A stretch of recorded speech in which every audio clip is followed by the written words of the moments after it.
गुरुजी एक बात और पूछनी थी आपसे। बोलो। वो मेरी शादीशुदा वाली लाइफ ऐसी ही चल रही है, वो लोग रखना नहीं चाहते मुझे। क्यों? ससुराल वाले पसंद नहीं करते। तो शादी के पहले उन्होंने देखा नहीं था आपको अच्छे से? फैमिली ने देखा था। तो पति आपको स्वीकार कर रहे हैं कि नहीं? अपनी माँ जी की बात सारी मानते हैं वो। ठीक है, माँ की बात मानना अच्छा है, पर आपको साथ में क्यों नहीं रखना? पति ये कह रहे थे कि तू सिलाई सीख, यहीं पर है और तेरी शॉप खुलवा दूंगा, तू कासगंज आया करूंगा और एक बार तुझसे महीने मिलने और मैं वहाँ पर रहूंगा। मैंने कहा मुझे अपने साथ रखो यहाँ भी, कि नहीं साथ ना, तू वहीं पर रहे, कलेश हो जाती है, तू आती है घर पे मेरे। तो अभी बातचीत करते हैं पति आपके? नहीं, अब तो कलेश बहुत ज़्यादा बढ़ गई है गुरुजी, इसलिए बातचीत अब कुछ नहीं हो रहा है। ये फोन करके बोला था पापा से कि अब सब कुछ खत्म करूंगा मैं। कौन बोला? पति मेरे। क्या खत्म करूंगा? ये अब रिश्ता नहीं चलाना चाहता मैं। तो रिश्ते कोई मजाक है कि चलाना चाहे का मन होगा? क्योंकि वो अपनी सारी फैमिली की बात मानते हैं। मैंने बहुत प्यार से उन्हें समझाया, मेरी बात मानने के लिए राजी नहीं है वो। नहीं, फैमिली की बात मानते हैं ये तो अच्छी बात है, मानना ही चाहिए फैमिली की बात। पर फैमिली की बात मानने का मतलब ये नहीं कि आप अपनी पत्नी को छोड़ दें। एक पक्ष की तरफ देखें, दूसरे पक्ष की तरफ ना देखें, एक पक्ष सुने दूसरा पक्ष ना सुने, ये बिल्कुल गलत है। पति को ले आना, हम बात करेंगे, समझाएंगे। गुरुजी वो ड्रिंक वगैरह मतलब कि सारा कुछ ऐसा ही करते हैं। कितने भाई हैं आपके पति?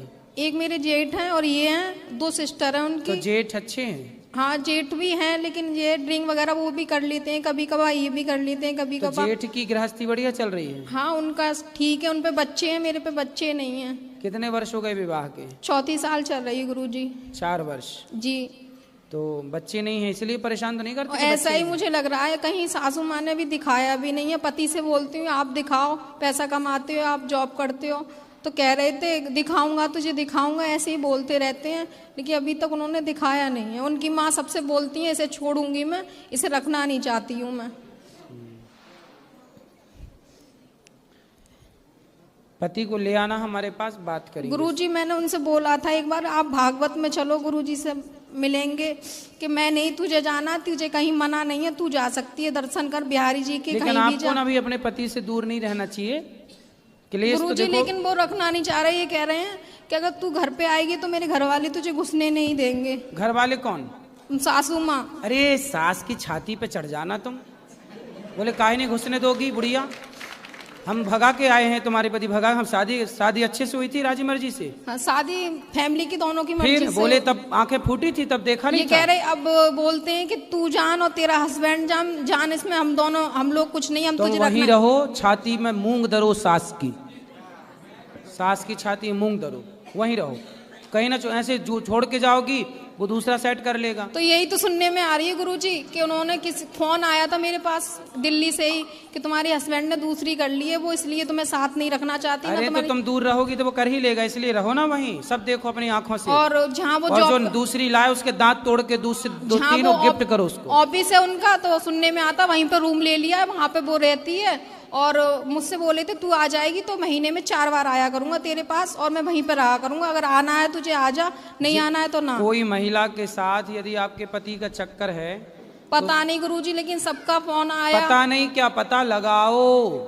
तुम दुर्गा हो तो काली महाकाली भी बनो, कब तक बनी रहोगी भोली भाली? पति को बचाओ नहीं, वो तो चाह ही रहा कि तुम दूर हो, तो 3 के चक्कर में रहेगा वो, इसलिए तुम घर में रहो।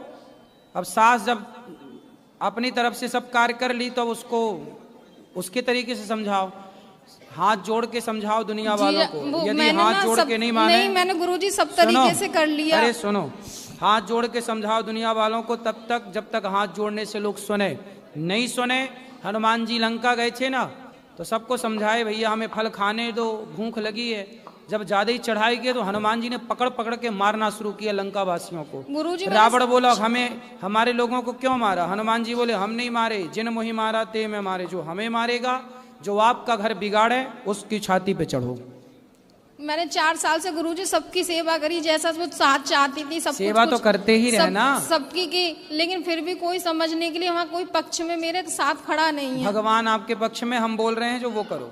आप घर ससुराल में ही रहो, सास कुछ ही बोले जवाब मत दो, चुप रहो, पति की सेवा करो मत, और कोई पति के आसपास भटके तो उसके दांत तोड़ो। नहीं गुरुजी, तो मैं जाऊं, फिर उन लोगों ने घर में नहीं घुसने दिया। काहे नहीं घुसने देंगे, तुम घुस जाना दरवाजा तोड़ के, हथौड़ा ले जाना पड़ा, एक मारना दरवाजे में टूट जाएगा। काहे नहीं घुसने देगा? बोले हम इस घर की बहू हैं, कौन निकाल सकता आपको? और वो कह रहे मैं तुझे रखना नहीं चाहता। अरे उसके कोई हंसी खेल है क्या? साग भाजी है कि फेंक दिया निकाल के? और सबसे ये कहती बोलती है इसके बच्चे नहीं है तो हम लड़के की दूसरी शादी अरे करेंगे। बोले जब साथ में बुढ़िया रहने नहीं देगी तो बच्चे होंगे कहाँ से? पति पत्नी साथ में रहेंगे तब ना बच्चे होंगे, बुढ़िया बीच में घुसी पड़ी है। मूर्ख कहीं की महिला, बताओ कैसा परेशान कर रही है बहू को। सास को समझाना मेरी बात, पाप लगेगा, नरक जाएगी यहाँ से मैं सास, यदि तुमको साथ में नहीं रहने दिया पति की तो बच्चे नहीं हो रहे। काहे होंगे बच्चे साथ में? जब रहोगी ही नहीं तो साथ में रहो, हो जाएंगे। ठीक है गुरु, राधे राधे गुरु जी। राधे राधे। राधे राधे गुरु जी। जी हम ना गुरु जी आपका कथा लॉकडाउन से सुन रहे थे। हाँ। और हमारे हस्बैंड में, मेरे हस्बैंड में और इनमें बहुत झगड़ा होता था, बहुत। लेकिन हम कथा सुनते सुनते फिर इनको व्हाट्सएप पे इनको हम भेजते रहते थे। कथा सुनते सुनते ना ये मतलब पहले बहुत गुस्सा करते थे, और इतना आपका कथा से प्रभाव पड़ा गुरुजी कि ये पूरा बदला हो गया, ये गुस्सा को एकदम भूल गए। ठीक, इतने मतलब अभी मेरी जिंदगी पहले के पीछे बहुत अच्छी है। वाह, देखो ये होता कथा का प्रभाव, जो सुनेगा उसके जीवन में परिवर्तन आएगा। सही बात। और ना गुरुजी मेरे ससुर जी मांस मछली खाते हैं घर में, हम बोलते हैं कि मत खाया कीजिए, बोलते हैं हाँ आप तो पहले खाती थी ना, अब ना छोड़ दी। हम बोलते हैं कि पहले ज्ञान नहीं था ना इसीलिए खाते थे, अब तो नहीं खाते, आप भी छोड़ दीजिए पापा। तो बोलते हैं कि ठीक है देखते हैं। अभी मतलब वो मतलब छोड़ना नहीं चाहते एकदम गुरुजी। कौन? मेरे ससुर जी आए हैं? नहीं, वो नहीं आए, ले आना, समझाएंगे। और ना गुरुजी मेरे बाबू का प्रश्न है कि आप कॉस्ट्यूम कहाँ से बनवाते हैं? क्या? हाँ, आप जो कॉस्ट्यूम पहनते हैं वो वस्त्र? हाँ। कहाँ से बनवाते हैं? दर्जी से बनवाते हैं। हाँ। दर्जी से। हाँ, और गुरुजी हम आपसे गुरु दीक्षा आसनसोल में ही लिए थे। अच्छा। आप आसनसोल में आए थे 2023 में। हाँ आए थे। और गुरु दीक्षा लेने के बाद जीवन में बहुत दुख आया, ये बहुत रोते थे, इनका काम छूट गया। फिर कान्हा जी का इतना कृपा हुआ कि इनका जॉब बहुत अच्छा जगह फिर कंपनी में लग गया।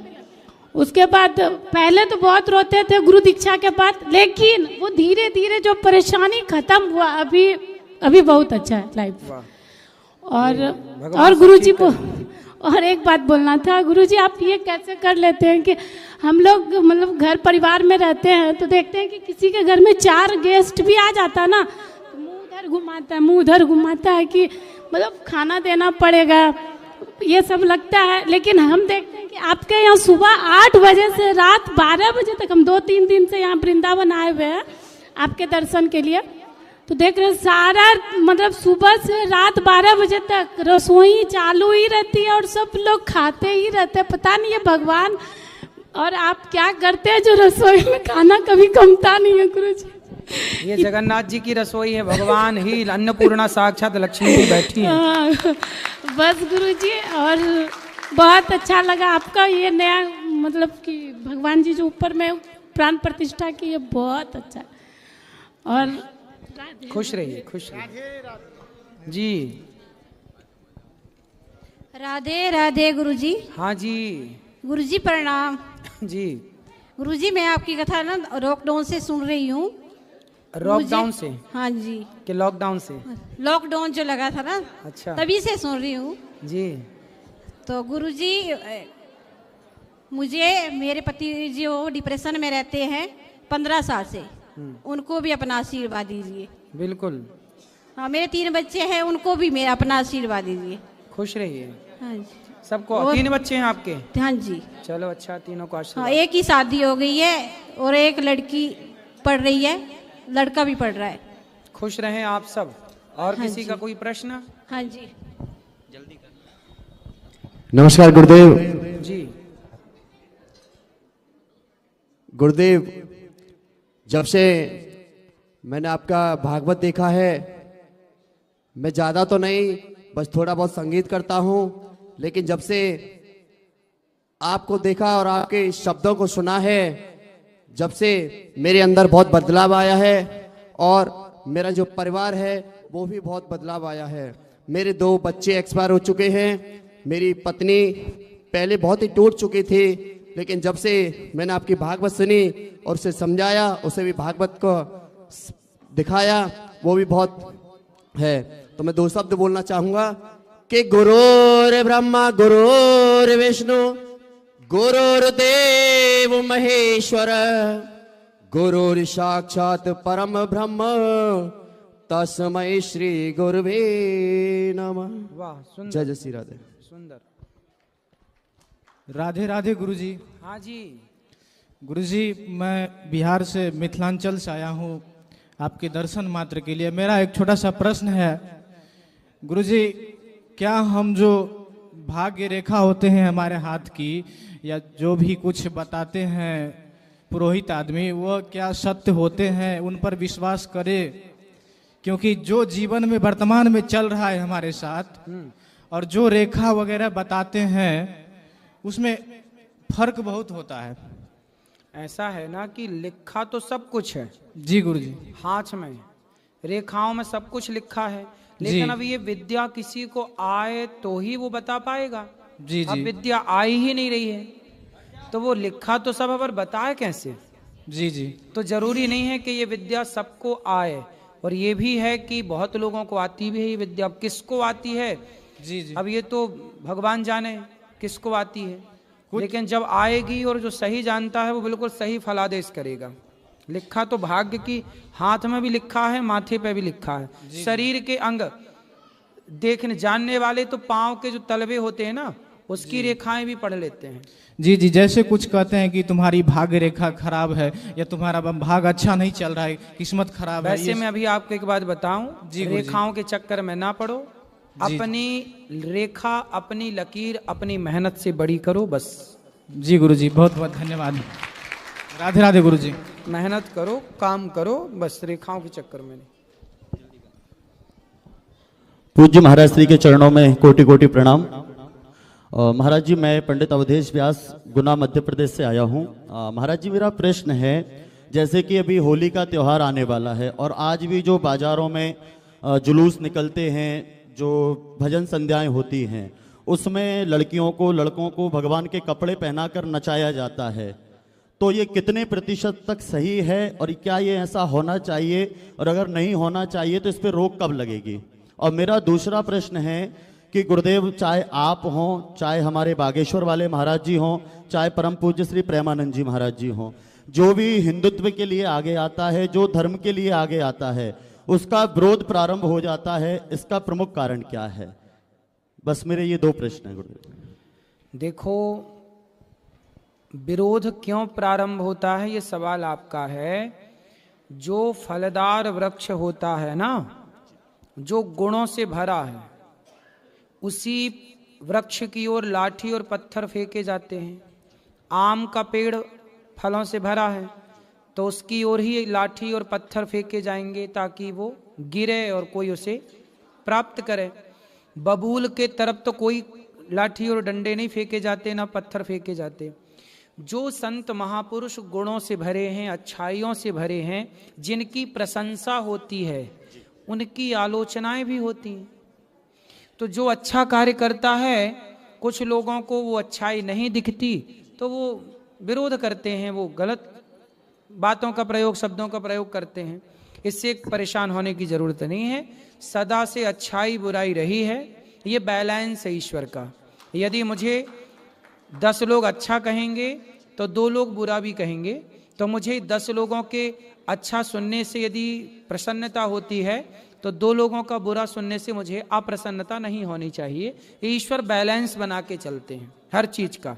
यदि नाम है तो नाम के साथ साथ अपमान भी चलता रहता है ना। ये बैलेंस है ईश्वर का और इससे हम लोग प्रसन्न है, हमें कोई ऐतराज नहीं है। ये ईश्वर का हम लोग बैलेंस समझते हैं। भगवान श्री कृष्ण को सब लोग भगवान कहते थे, लेकिन शिशुपाल भगवान को गालियां देता था। राम को सब लोग भगवान कहते थे, पर रावण गालियां देता था। तो जहां राम की आलोचना और राम की बुराई करने वाले लोग राम के जमाने में थे, तो आज के ज़माने में हमारी आपकी साधु संतों की बुराई करने वाले लोग हैं, इसमें कोई आश्चर्य नहीं है। तो ऐसे लोगों का होना भी ज़रूरी है, क्योंकि यही लोग ये बैलेंस बना के रखते हैं चीज़ों को। अच्छाई ही अच्छाई ना होगी ना, यदि अच्छाई ही अच्छाई होगी तो अच्छाई ही समाप्त हो जाएगी। समझो क्यों, कैसे समाप्त हो जाएगी? अरे रात के बाद जब दिन होता है ना, तो दिन की महिमा होती है, दिन का यूज होता है। अब दिन ही दिन रहा है तो दिन की महिमा कम हो जाएगी। रात के बाद दिन की कीमत बढ़ जाती है। उसी तरह अपमान करने वाले ना होएं तो सम्मान का आनंद क्या है। इसलिए खट्टा ना हो तो मीठे का क्या आनंद है, कांटे ना हो तो फूल का क्या आनंद है। इसलिए ईश्वर ने सब बैलेंस बनाया। पृथ्वी है तो आकाश बनाया, भाई है तो बहन बनाई, है ना। ये सब कुछ ईश्वर ने पूरा विधान बनाया है। इसलिए कोई आपको भी गाली दे, कोई आपको भी गलत कहे तो कहने दो। चल भैया, हमें 10 लोग मिले ना अच्छा कहने वाले, हम मीठा मीठा गप करते हैं तो कड़वा कड़वा थू क्यों। ठीक है, थोड़ा अपमान भी सहें, सहने ही तो आए हैं संसार में। सम्मान ही सम्मान पाके अहंकार भी तो आ सकता है ना हमें। इसलिए अपमान भी थोड़ा सहना चाहिए, इससे अभिमान कभी नहीं आता।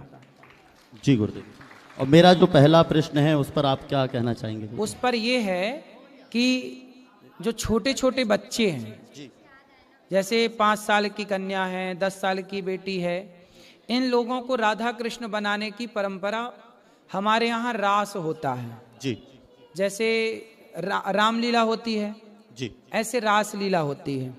तो रामलीला जब होगी तो किसी न किसी लड़की को सीता बनाया जाएगा, जी, किसी न किसी लड़के को राम बनाया जाएगा। तो वो उस लीला के द्वारा राम का प्रस्तुतिकरण करते हैं, ताकि वो राम के भावों को प्रकट कर सकें, समाज के हृदय में भक्ति को स्थान दे सकें। लेकिन अब कुछ लोगों ने उसका मिसयूज कर दिया। शादी ब्याह में दुल्हा के आगे आगे कृष्ण राधा नाच रही हैं, राधा कृष्ण का रूप है। शादी ब्याह में एक तरफ लोग खा रहे हैं और वहां मंच में दुल्हा राधा कृष्ण का स्वरूप लेके लोग नाच रहे हैं। अरे बस वही प्रश्न मेरा था गुरुदेव कि जो गंगा की आरती होती थी आज वो दूल्हा दुल्हन की आरती हो रही है। श्री कृष्ण तो साक्षात भगवान है। भगवान के आगे दुनिया नाचती है, किसी के आगे भगवान को नाचने की जरूरत नहीं है। लेकिन अब कलयुग है, कलयुग है तो लोग पैसे के लिए कुछ भी कर रहे हैं। ये तो उनका पैसे का लोभ है ना कि लोग नाच। जबकि होना क्या चाहिए, राधा कृष्ण आप बनाओ तो उन्हें एक मर्यादित मंच में बिठाओ और उनका पूजन करो, दर्शन करो। ऐसा नहीं कि कोई आया तो नाचने लग गए वो। अरे कोई ऐसा कौन है कि जिसके आने से भगवान से बड़ा कौन है कि भगवान नाचे तुम्हारे स्वागत में। ये तो ठीक नहीं है। लेकिन जो हमारे यहाँ रासलीला और रामलीला की परंपरा रही है, वो तो दर्शन से हमारी भक्ति प्रेम बढ़ता था, तो वो सही है। जैसे रामानंद सागर जी ने भी रामायण बनाई, तो उसमें भी किसी को सीता बनाया, किसी को राम बनाया, चूंकि पात्र के बिना काम होगा नहीं। लेकिन वो चीज एक मर्यादित मंच तक सीमित रहे, जहां उनका सम्मान मान बना रहे वहां तक सीमित रहे। ये नहीं कि सब जगह जा जाके नाचें, वो एक गलत है। कहीं ना कहीं वो गलत है ना, बिल्कुल गलत है। तो मैं